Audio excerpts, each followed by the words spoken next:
Good morning students. Today's topic is causes of poverty.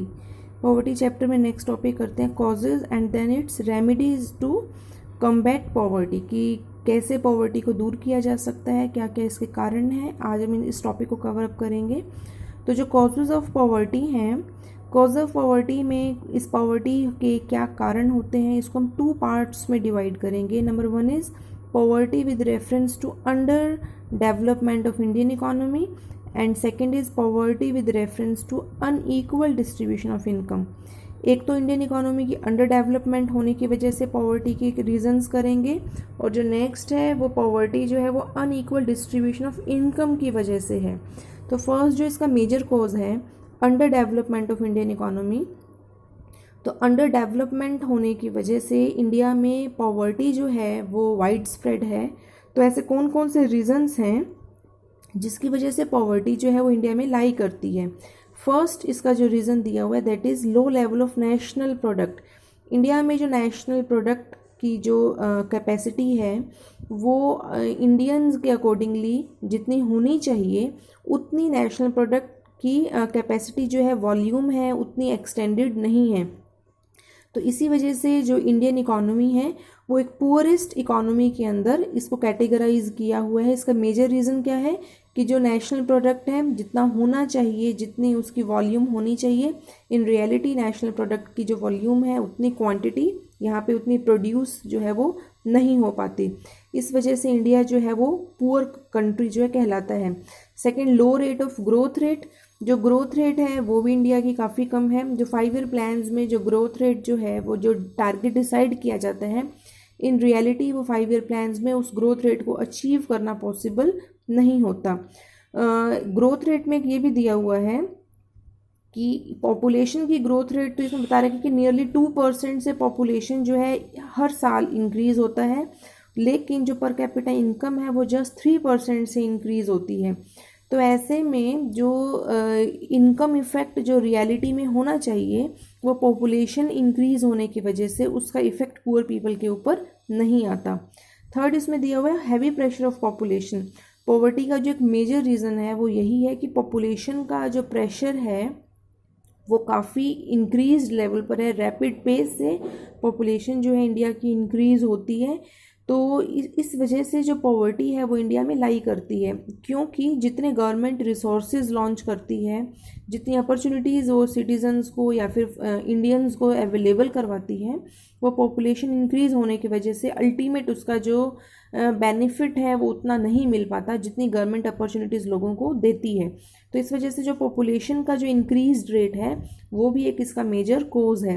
Next is inflationary spiral. Inflationary spiral का meaning क्या होता है कि price increase होने की वजह से, इन्फ्लेशन का मीनिंग होता है राइज इन प्राइसेस, प्राइसेस में इंक्रीज होना।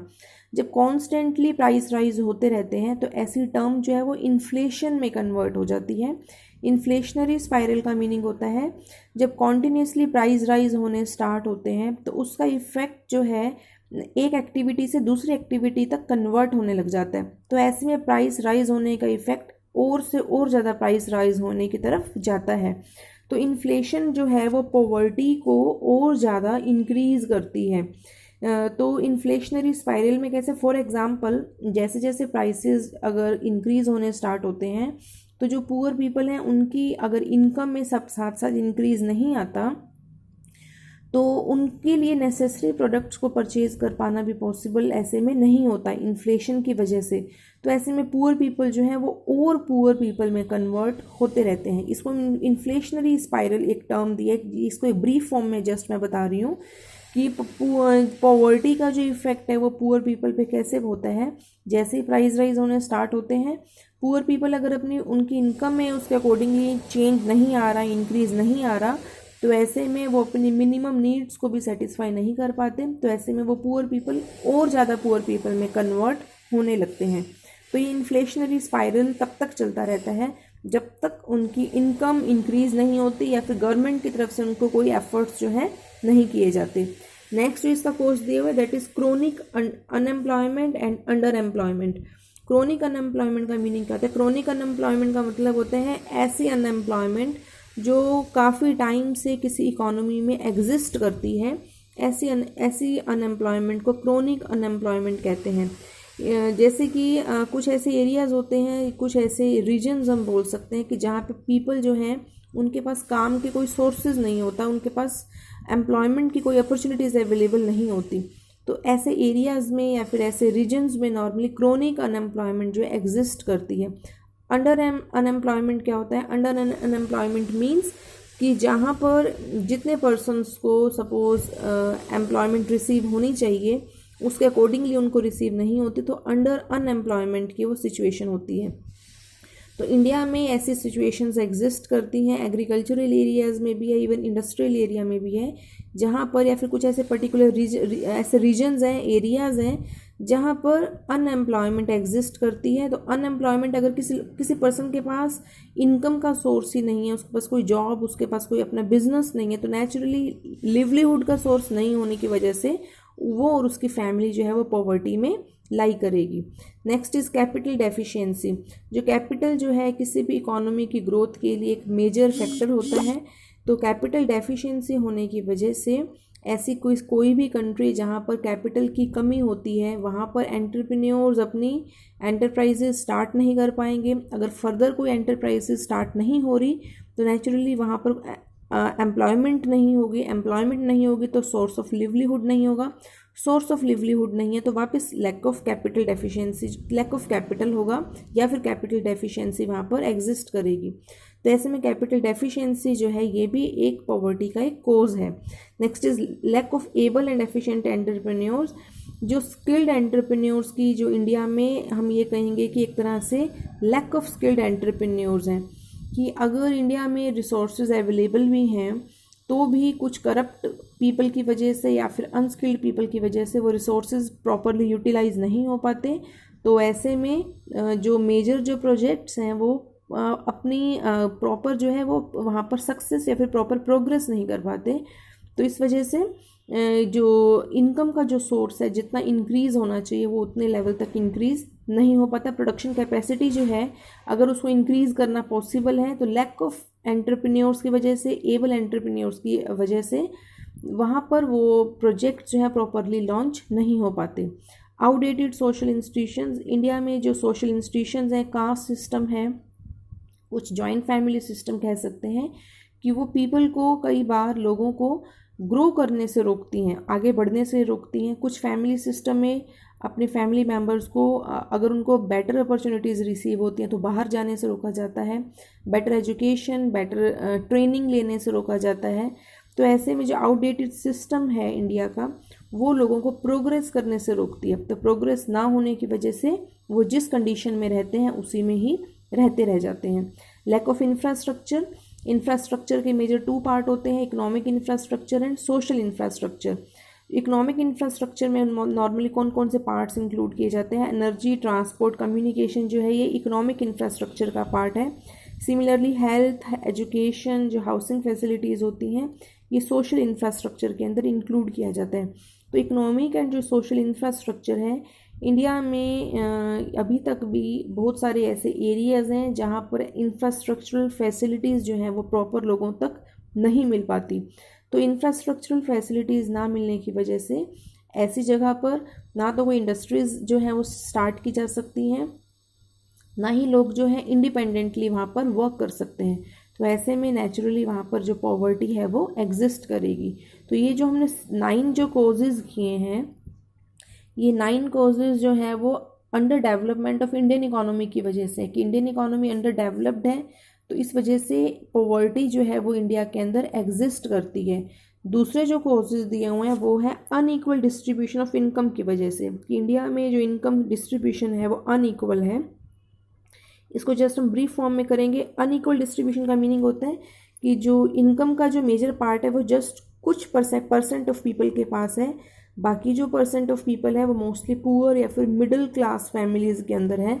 इसमें इसका एग्जांपल दिया हुआ है कि जो इंडिया में एक इंक्वायरी बेस पर है कि टोटल इनकम का, इसमें बता रहे हैं कि अकॉर्डिंग टू NCAER रिपोर्ट, इस रिपोर्ट के अकॉर्डिंगली जो टॉप 20% जो पॉपुलेशन है उसके पास टोटल इनकम का 53.2% जो है नियर अबाउट इनकम का पोर्शन है। लेकिन जो बाकी का जो 40% जो पॉपुलेशन है उनके पास जस्ट इनकम का 15.3% ही है। तो इसमें ये बता रखा है कि इंडिया के अंदर जो मेजर कुछ ऐसी ही फैमिलीज़ हैं जिन्होंने मोस्टली इनकम को कैप्चर किया हुआ है। जैसे इसमें 75 फैमिलीज़ का एग्जांपल दिया हुआ है कि जिन्होंने 1536 कंपनीज जो है होल्ड किया हुआ है, और ऐसी फैमिलीज़ कितनी हैं, जस्ट 75। तो कुछ ऐसे 75 फैमिलीज़ हैं जिनके पास मैक्सिमम जो इनकम जो है, या फिर जो कंपनीज़ जो इन्होंने बता रखी है कितनी इनके पास कंपनीज़ हैं। तो ये एक मेजर कॉज बता रखे कि अनइक्वल डिस्ट्रीब्यूशन ऑफ इनकम की वजह से भी पॉवर्टी जो है वो एग्जिस्ट करती है। तो पॉवर्टी के कुछ हमने इसमें कॉजेज़ किए। जो नेक्स्ट इसका जो टॉपिक है that is measures to remove poverty, कि पॉवर्टी को दूर कैसे किया जा सकता है। पॉवर्टी दूर करने के इसमें मेजर 4 पार्ट्स में इसको डिवाइड किया हुआ है। Number 1 is combating poverty through GDP growth, या तो हम जीडीपी ग्रोथ किया जाए, या फिर इनकम की जो डिस्ट्रीब्यूशन है उसको इम्प्रूव किया जाए, जो अनइक्वल डिस्ट्रीब्यूशन ऑफ इनकम है उसको दूर किया जाए। Combating poverty through population control, population को कंट्रोल करके, और लास्ट इसमें दिया कि क्वालिटी ऑफ लाइफ को इम्प्रूव करके। तो फर्स्ट जो इसका मेजर दिया हुआ है that is combating poverty through GDP growth. GDP growth के थ्रू पॉवर्टी को कैसे इंक्रीज किया, कैसे दूर किया जा सकता है, रिमूव किया जा सकता है, कि जैसे जैसे जीडीपी ग्रोथ होगी, ग्रोस डोमेस्टिक प्रोडक्ट में जैसे जैसे इंक्रीज़ होगा तो लोगों के पास ज़्यादा एम्प्लॉयमेंट फैसिलिटीज़ होंगी। एम्प्लॉयमेंट फैसिलिटीज़ इंक्रीज़ होने से उनके पास इनकम सोर्स इंक्रीज़ होगा। इनकम सोर्स इंक्रीज़ होगा तो नेचुरली उनका लिविंग स्टैंडर्ड इम्प्रूव होगा, तो जिसके थ्रू जो है पॉवर्टी को दूर किया जा सकता है। नेक्स्ट इसमें है combating poverty through equal distribution of income. अगर इनकम का डिस्ट्रीब्यूशन इक्वल हो, पुअर पीपल और रिच पीपल के बीच के डिफरेंसेस को दूर किया जा सके, तो भी पॉवर्टी जो है वो दूर की जा सकती है। इसके लिए गवर्नमेंट ने 2 टाइप के मेजर्स जो हैं वो लॉन्च किए हुए हैं। Number 1 is fiscal measures, number 2 is legislative measure. Fiscal measure जो हमने पहले भी इसको डिस्कस किया था, फिस्कल जो टर्म होते हैं गवर्नमेंट के रेवेन्यू और एक्सपेंडिचर से इसको हम ट्रीट करते हैं।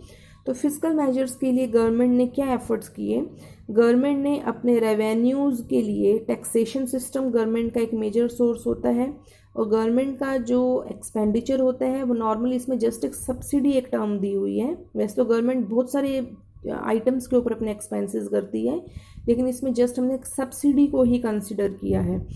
तो फिस्कल मेजर्स के अंदर अगर गवर्नमेंट इसमें है कि एक तो टैक्सेस में क्या करे गवर्नमेंट, कि गवर्नमेंट ने टैक्स सिस्टम को प्रोग्रेसिव टैक्स सिस्टम में कन्वर्ट किया। प्रोग्रेसिव का मतलब जैसे जैसे इनकम इंक्रीज होती है वैसे वैसे टैक्स रेट भी इंक्रीज होती है। तो ऐसे में प्रोग्रेसिव टैक्स रेट सिस्टम होने की वजह से जो पुअर पीपल हैं उनको ज़्यादा टैक्स लाइबिलिटी या टैक्स बर्डन जो है वो फील नहीं करनी पड़ती। नंबर 2, जो पुअर पीपल के लिए गवर्नमेंट ने सब्सिडाइज जो है परचेज लॉन्च किया हुआ है, कि उनको बहुत कम पैसों पर उनको जो कुछ प्रोडक्ट्स जो हैं वो अवेलेबल करवाए जाते हैं। कुछ उनको सब्सिडीज़ भी प्रोवाइड की जाती हैं, जैसे कि कुछ सस्ता कपड़ा, कुछ ग्रेन्स जो उनकी मिनिमम नीड्स हैं उससे रिलेटेड। इसके अलावा जो पुअर पीपल हैं उनको सपोज़ अपना कोई वर्क, अपना कोई प्रोजेक्ट स्टार्ट करना है तो उनको कुछ ग्रांट्स, उनको कुछ लोन्स भी गवर्नमेंट प्रोवाइड करवाती है। तो ये जो सारे मेजर्स हैं ये फिस्कल मेजर्स में इनको ऐड किया है। नेक्स्ट जो लेजिस्लेटिव मेजर्स हैं, लेजिस्लेटिव मेजर्स के अंदर गवर्नमेंट ने कुछ एक्ट लॉन्च किए हुए हैं। एक्ट में इसमें एक मिनिमम वेजेस एक्ट है। इसके अकॉर्डिंगली गवर्नमेंट ने मिनिमम वेजेस एक्ट के लिए गवर्नमेंट ने कुछ ऐसे पॉलिसीज़ लॉन्च की हुई हैं कि जिसके अकॉर्डिंगली कुछ पर्सन्स को जिन्होंने अपना नेम एम्प्लॉयमेंट एक्सचेंज में एनरोल करवाया हुआ है, रजिस्टर करवाया हुआ है, तो ऐसे में उनको कुछ मिनिमम वेजेस जो है वो ज़रूर रिसीव होती है गवर्नमेंट के थ्रू। इसके अलावा लेजिस्लेटिव मेजर में government price floor, price ceiling decide करती है। ये हमने पहले भी ऑलरेडी डिस्कस किया था। प्राइस फ्लोर क्या होता है कि ऐसी पॉलिसीज़ जहाँ पर कुछ एक सर्टेन प्राइस जो है वो फिक्स कर दिया जाता है ताकि जो फार्मर्स हैं उनको किसी तरह से एक्सप्लॉइट ना किया जा सके। सिमिलरली कुछ minimum support price government fix करती है कि जिसमें गवर्नमेंट एक फिक्स्ड प्राइस पर उनकी जो क्रॉप्स हैं, उनकी जो प्रोडक्शन है फार्मर्स की, उनको खुद परचेज कर लेती हैं। तो ये ऐसे कुछ मेजर्स हैं जो कि फिस्कल और लेजिस्लेटिव मेजर्स में इनको इंक्लूड किया है ताकि पॉवर्टी को रिमूव किया जा सके। नेक्स्ट इसमें दिया हुआ है कि combating poverty through population control. Population जो हमने अभी अभी किया था कि इसका एक मेजर रीज़न है पॉवर्टी का पॉपुलेशन इंक्रीज होना। तो ऐसे में गवर्नमेंट की तरफ से ये एफर्ट्स लोगों को बताए जाते हैं कि अगर पॉपुलेशन कंट्रोल्ड है तो नेचुरली पॉवर्टी को धीरे धीरे रिमूव किया जा सकता है। तो इसके लिए गवर्नमेंट जो है लोगों को अवेयर करती है कि जिसमें पॉपुलेशन को कंट्रोल किया जा सके।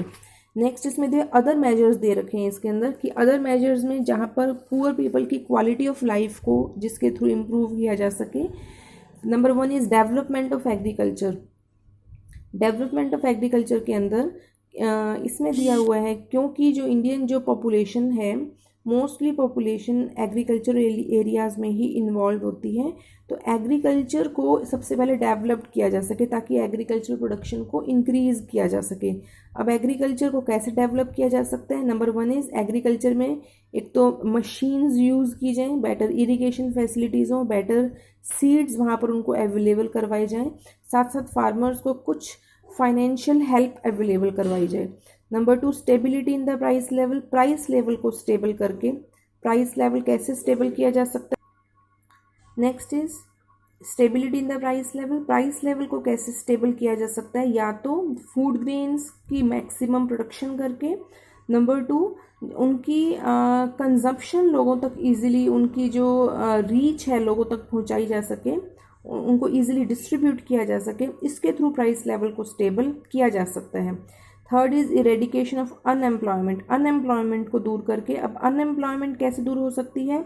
एक तो रूरल एरियाज़ में जहाँ पर लोग जो है एग्रीकल्चर पर डिपेंड रहते हैं, तो इट मीन्स उनको कुछ ऑल्टरनेट एग्रीकल्चर के अलावा ऑल्टरनेट प्रोवाइड करवाकर कॉटेज इंडस्ट्रीज़ में मैक्सिमम लोग इन्वॉल्व हों और एजुकेशन को वोकेशनल बनाकर, वोकेशनलाइजेशन ऑफ एजुकेशन का मीनिंग होता है कि जहाँ पर एजुकेशन को थ्रू एजुकेशन जो स्टूडेंट्स हैं वो अपनी अर्निंग्स को इंक्रीज़ किया जा सके, कर सकें, अपने एम्प्लॉयमेंट लेवल को वो बढ़ा सकें। ऐसे एजुकेशन सिस्टम इंडिया में अवेलेबल करवाकर, ताकि जो ग्रेजुएट होता है एक मिनिमम जो एक क्वालिफिकेशन एक पर्सन अचीव कर लेता है, उसके बाद उसके पास कोई एक सोर्स ऑफ लिवलीहुड हो, इसके थ्रू एजुकेशन को इस वे में वोकेशनल बनाया जा सके।